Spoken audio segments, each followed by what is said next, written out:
नमस्कार, मैं हूं मनमोहन भट्ट। देश की राजनीति का एक चैप्टर 2014 से शुरू हुआ। मोदी युग का यह आरंभ था।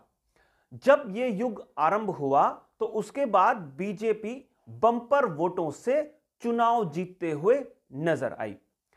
इसका खामियाजा विपक्ष के नेताओं को हार कर चुकाना पड़ा।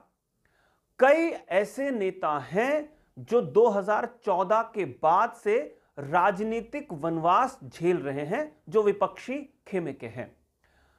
कुछ लोग ऐसे हैं कि चुनाव लगातार लड़ रहे हैं, लेकिन मोदी इफेक्ट के सामने लगातार हार रहे हैं।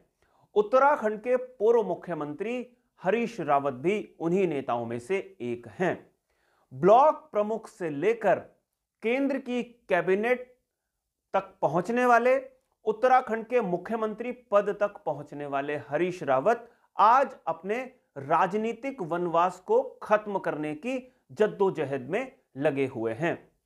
हरीश रावत का हर चुनाव पिछले 5-6 साल में ऐसा लगता है कि आखिरी चुनाव है, लेकिन उनका जोश, उनका दमखम बताता है कि वो हर बार हारने के बाद नए चुनाव के लिए खड़े हो जाते हैं। एक बार फिर से हरीश रावत की जो नजर है वो हरिद्वार लोकसभा पर आकर टिकी हुई है। हरिद्वार से हरीश रावत 2009 में जीत गए थे और उसके बाद उनको कैबिनेट मंत्री तक पहुंचने में सहायता मिली। लेकिन 2014 में हरीश रावत तो उत्तराखंड के मुख्यमंत्री बन गए। उनकी पत्नी जब चुनाव लड़ रही थी हरिद्वार लोकसभा का, तो वो रिकॉर्ड मतों से चुनाव हार गई। 2017 के विधानसभा चुनाव में हरीश रावत हार गए 2 जगह से। 2019 के लोकसभा चुनाव में हरीश रावत ने हरिद्वार को छोड़कर उधम सिंह नगर का रुख किया, उधम सिंह नगर नैनीताल संसदीय सीट का, लेकिन वहां वो अजय भट्ट से बंपर वोटों से चुनाव हार गए।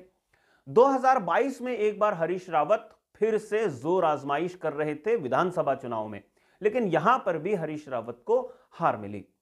हरीश रावत कांग्रेस के सबसे बुजुर्ग नेताओं की श्रेणी के नेता हैं। कोई भी राजनीतिक व्यक्ति अपना आखिरी समय जीतकर बिताना चाहता है।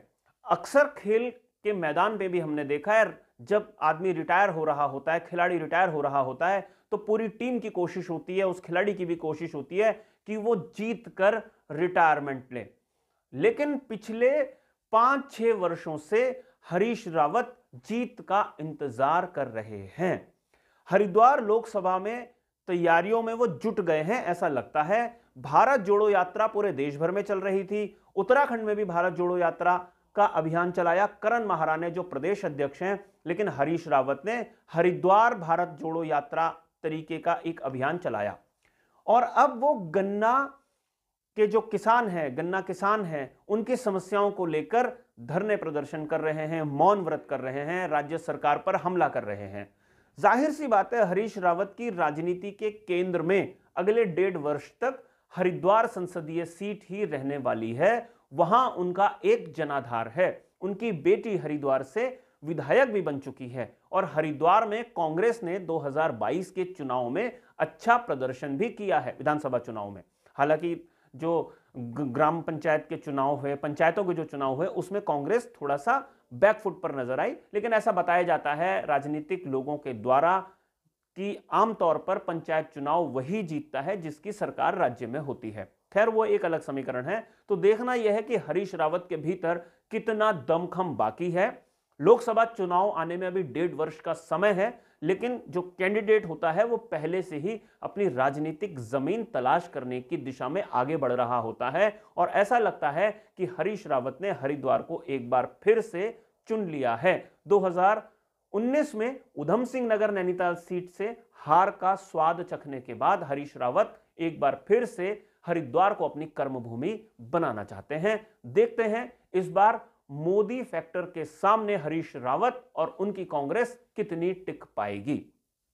साथियों, अभी के लिए फिलहाल इतना ही। अगली रिपोर्ट में आपसे एक बार फिर मुलाकात होगी, लेकिन जाने से पहले आग्रह जरूर करूंगा, यह रिपोर्ट अगर आपको पसंद आई हो तो इसे लाइक जरूर कीजिए, शेयर करके इस रिपोर्ट को अपने मित्रों तक जरूर पहुंचाइए और इस खबर पर अपनी राय जरूर दीजिएगा, अपनी टिप्पणी जरूर कीजिएगा।